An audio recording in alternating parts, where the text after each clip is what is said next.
उद्यापित है बालेश्वर जिला क्रीड़ा संघर 81तम वार्षिक जिला क्रीड़ा दौड़ कूद प्रतियोगिता। पुरस्कृत हेले विभिन्न वर्गर कृति प्रतियोगी। बालेश्वर जिला क्रीड़ा संघ पक्षर सहर परमिट पड़िया स्थित नुआ स्टेडियम रे चलीथिबा 3 दिनिया 81तम जिला वार्षिक क्रीड़ा प्रतियोगिता उद्यापित हो जाइछि। एही उद्यापनी उत्सव रे पूर्वांचल डीआईजी पिनाक मिश्र मुख्य अतिथि भाव जोगदे क्रीड़ा पताका को अवतरण करने सहित जिला स्तर कृतित्व हासिल करथिबा क्रीड़ाविद माने आगामी दिन में राज्य स्तर जातीय स्तर में कृतित्व हासिल करंतु बोली आशा प्रकाश करथिले। हारी जाइथिबा प्रतियोगी माने खेलकूद जारी रखिले आगामी दिन में सेमाने भी कृतित्व हासिल करि परिबे बोली डीआईजी श्री मिश्र क्रीड़ाविद मानकु परामर्श देथिले।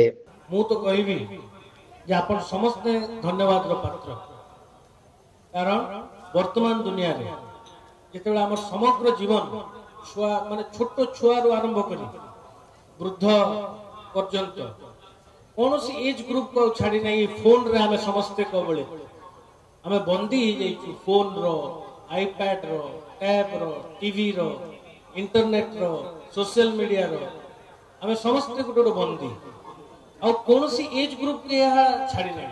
छुआ मान को, शिशु मान को, स्टूडेंट्स को, यंग यूथ मान को तो आपण माने न कहले सरे निजे निजे आपण माने जानि जंती जो खेल समय रे किछि वर्ष पूर्व आपण माने समस्ते जो नुआ पीढ़ी जानि नथिबे किंतु जो माने टिके बयस जाको हेछि से माने जानि थिबे जे खेल केते महत्वपूर्ण और इंपोर्टेंट थिला गोटे छात्र जीवन में। स्कूल सरू सरू 4टा परे बैग बस्तानी घरे फोपाड़ी दे प्रथमे आमे दौड़ी की जाउथलु खेल पड़िया। कौन सी फोन रो आवश्यकता नहीं, कौन सी WhatsApp, social media, Instagram, reels रो आवश्यकता नहीं, किछि नहीं। खेल पड़िया रे 2-3 घंटा मन खोली की खेलबा से जो भी खेल हो, के दौड़ुथबो, के क्रिकेट खेलुथबो, के फुटबॉल खेलुथबो, के वॉलीबॉल खेलुथबो, ये गोटे संस्कृति थिला। ये गोटे आमर दैनंदिन जीवन गोटे दिनचर्या थिला एवं ताको प्रोत्साहित भी करुथिले आमर समस्त आम पेरेंट्स हो, आम टीचर्स हुंतु, आमर अभिभावक हुंतु, समस्त प्रोत्साहन करुथिले कि ना पिला खेलिबे। तो खेल प्रति समस्त गोटे गभीर आसक्ति थिला कहले किछि अत्युक्ति होबो नै। किंतु एही किछि वर्ष हला आमे देखिछे केमिति गोटे ट्रांसफॉर्मेशन बा गोटे वैप्लविक परिवर्तन हेछि हमर दैनंदिन जीवन में। खेल एबे प्रायोरिटी रे प्राथमिकता रे सबुठारु कम। एबे हमकु बारंबार लोकन को एबे कहिबा को पडुछि जे पिला को बाहर को छाडंतु, ओपन एयर रे खेलिबा पई छाडंतु, फिजिकल एक्सरसाइज करबा पई छाडंतु।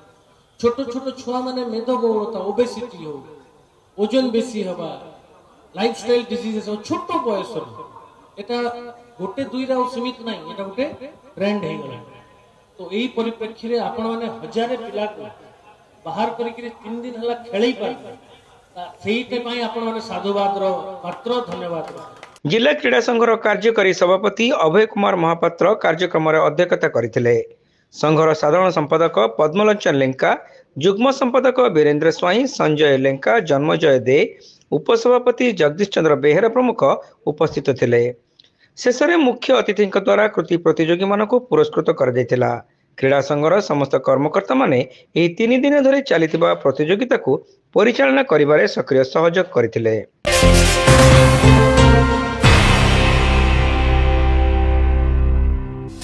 Saint John college of nursing and paramedicals रे एडमिशन चली। बैचलर ऑफ फिजियोथेरापी बा बीपीडी कोर्स पई जोगाजोग करंतु। Saint John college of nursing and paramedicals, mission compound, Baleshwar.